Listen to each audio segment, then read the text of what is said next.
Doreen here. We're going to be doing some fun stuff today. We're going to be doing a pour. Join me, get your coffee, get your tea, whatever your beverage is of your choice, and let's have fun together. I have gone to the thrift shop. And what I do at the thrift shop, I looked for really nice canvases. They're reasonable. They're $10 to $15 at the very, very most. And I found this one the other day, and I thought, gee, I'm going to try making a pour out of this. My last pour didn't work out too well. I think it was went up on video. It didn't work out too well, so I'm going to be doing it differently today. I actually think I got the formula down pat now. I was having my my paint too thin, and I did watch another lady on YouTube doing a pour, and hers didn't work out at all. It was just like mine was. And she kept saying, I don't know what I've done wrong. I don't know what I've done wrong. And you could see it on the camera. Her background was too thin. This white, the background, was watery. So every time you put paint on it, it just goes and it just disappears, right? So when it does that, your background's watery. Scrape it off, start over. That's all you can do. Let it dry and then start over. So I think I have my consistency better now. And I don't really know what I'm going to do. I'm just going to try.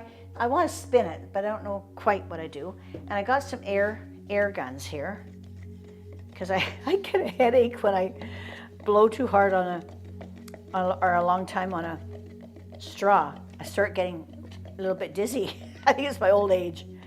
So just going to do my background. So my paint is like that. Just pours nice. So it's sort of like, trying to describe to you what it's like. If you're a soup maker and make soup, it'd be sort of like a runny cream soup, not a thick cream soup, but not, because a cream soup isn't runny at all, isn't watery. And sometimes it can be too thick, but it's in between those two. So sort of just a nice, thinner cream soup. I would describe it as that. Okay, let's get going. So I'm going to cover all this up, of course. You probably figured that out, I think. I'm just going to pour it all over.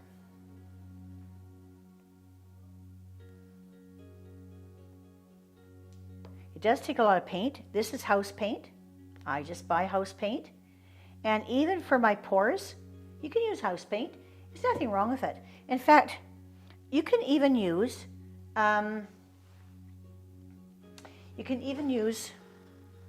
get this out here. Got a little bit of paint here. You can even use, like instead of Floetrol, you can even use, say that, when you get the paint and you go to the paint store and it says base white or base clear. Base clear is for very, very dark colors, and it's a clear sort of a, not really clear, but sort of like a little bit of a foggy clear tone when you open it up. And they use that for mixing colors. But you could get that paint and not put any color in it. They're going to think you're crazy, but that's okay. Who cares if they think you're crazy? You're just having fun. But I think it's a lot cheaper than Floetrol. I'm wearing gloves for the first time. This is so cool. So I'm just going to try to get this. It's not going to work that way. It's a bit thick. So we'll get some, let's use my hands here. Don't have my palette knife with me.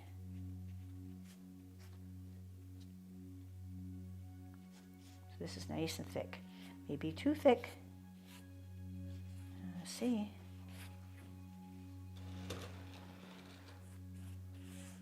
We'll see. It's sitting for a while, so sometimes it does start hardening up.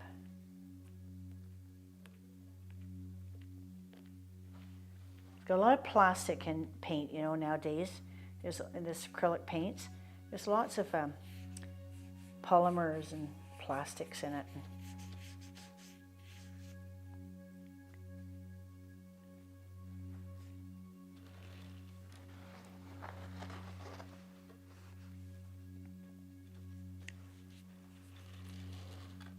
Make sure you wipe off the bottom of the canvas, otherwise you get real gobs of paint down there.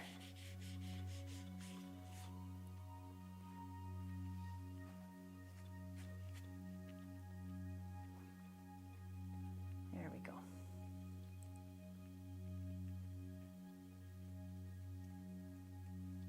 I like texture mines. I don't care if it's got lumps or anything.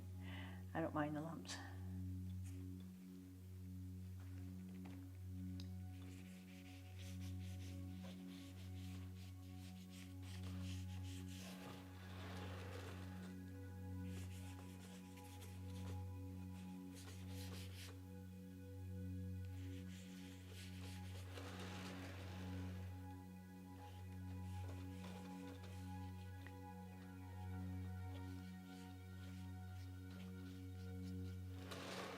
Okay.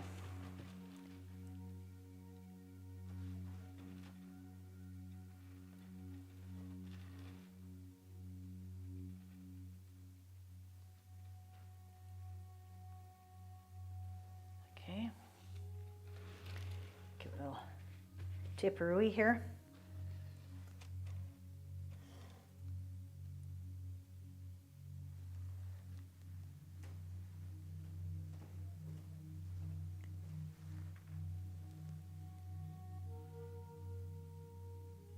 The ripples disappear. Okay. Okay, now the question is, what am I going to do? Well, because it's a square, you have to look at your focal point and where you want your interesting part to be. Remember, focal points. In a square, you cut out in the middle. I think that's very boring. You can do an L shape like that. You can do a 3-point like that. You can do that like this, do something here, here, here, here. And I think I'm just going to do a swipe or a little bit of a squiggle. So I'll do my first color. I think I'm going to do a black first color. Just going to do it, maybe, oh, I know what I'm going to do. I'm going to do a fancy L like this. Well, that's not really an L, is it? It's an S. Well, I guess that's what we're going to go with. So then we're going to do some, I'm going to do some yellow with it. This is quite thick, I think. I'm not trying to be too fussy. Don't want to work too slowly.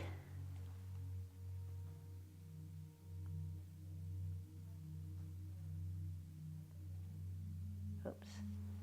Okay. Some purple. I don't want purple next to yellow. Those are complementary colors. Don't put complementary colors together, okay? This is a purple, so I don't want it near the yellow. I'm going to put it on the other side of the black.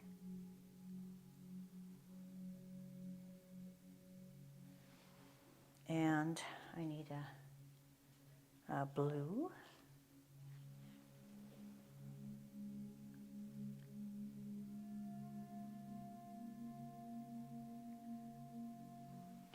And maybe some, try gold after. I'm going to try gold and silver on it, but I'm going to do that afterwards. I think I can put some more red in that. It looks quite skimpy. Here's a nice deep red. That was a soft red. This is a bit more of a deeper red.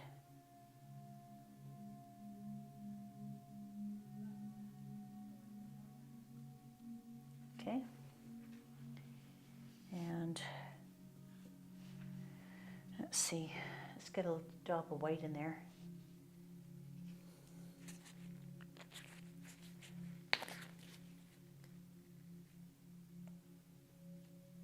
See what that does. Now let's try that. Okay, I'm going to try a blow dryer. A blow dryer might be a bit harsh because it's a small painting.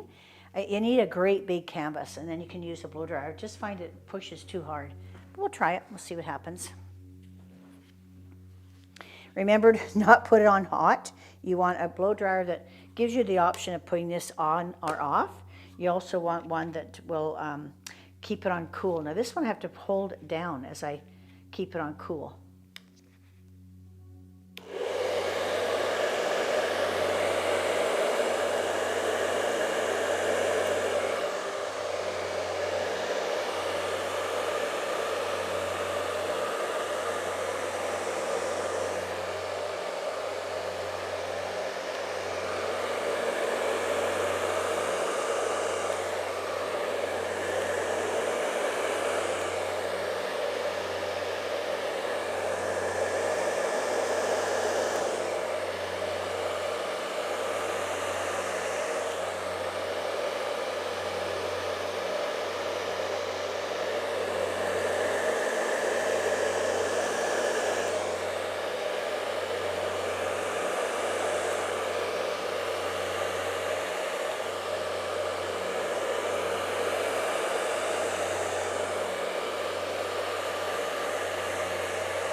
just spin that. See what happens. The other way.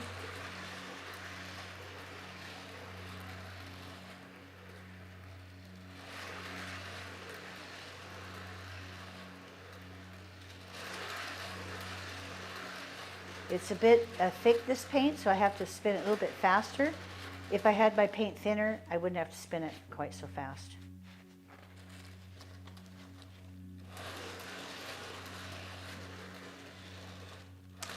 Okay, now I'm just going to work with it here. Let's see what I got.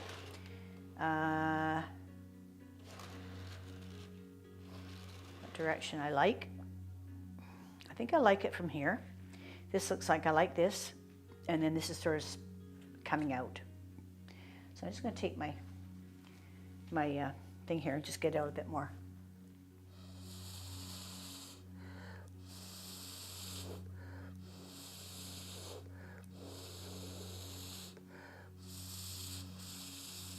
Just want to soften those lines.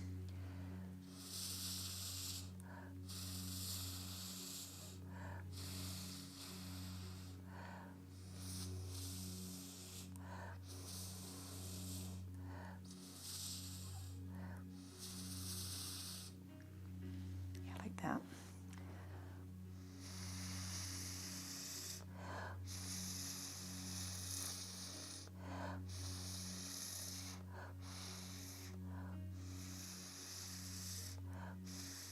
These straws work good because you're blowing the same way from the same place, but you can twist it and you get it whichever way you want to blow.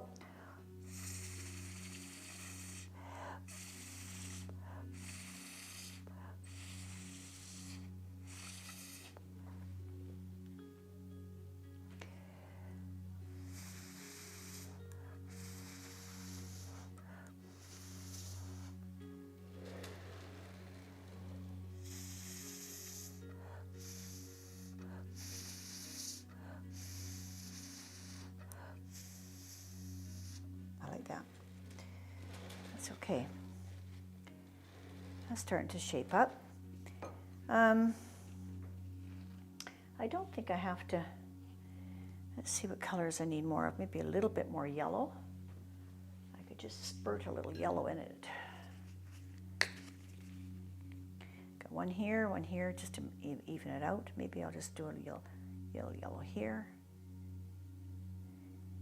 And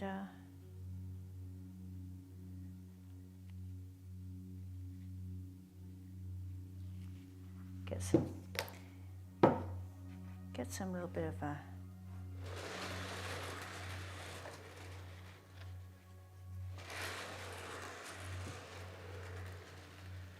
character in it.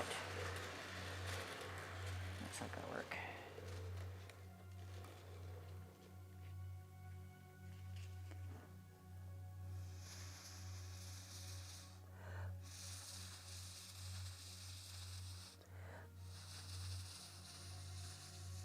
I really don't want any lines in it.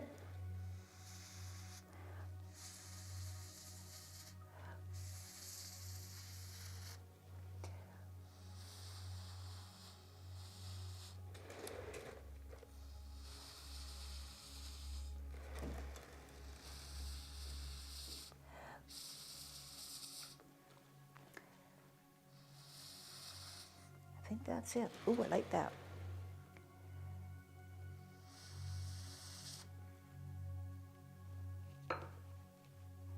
That. That looks good. I think I like this. It's sweeping, a little bit of sweeping here. It's curving around here. It's starting to curve around. You got an edge here. It's like it's overlapping. This is white and that's black.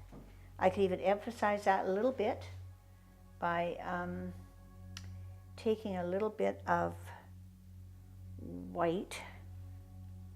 Let's see, I've got a white on a stick. Don't have a stick of white. So I can do, and I got my gold and silver. I don't think I need gold and silver on this. I don't think it needs it.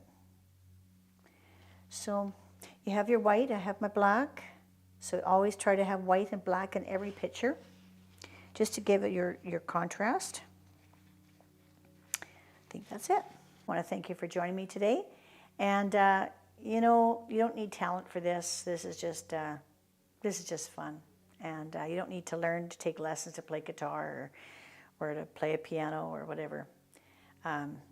Just have fun doing this. It's messy, it's fun, it's child's play. It's great.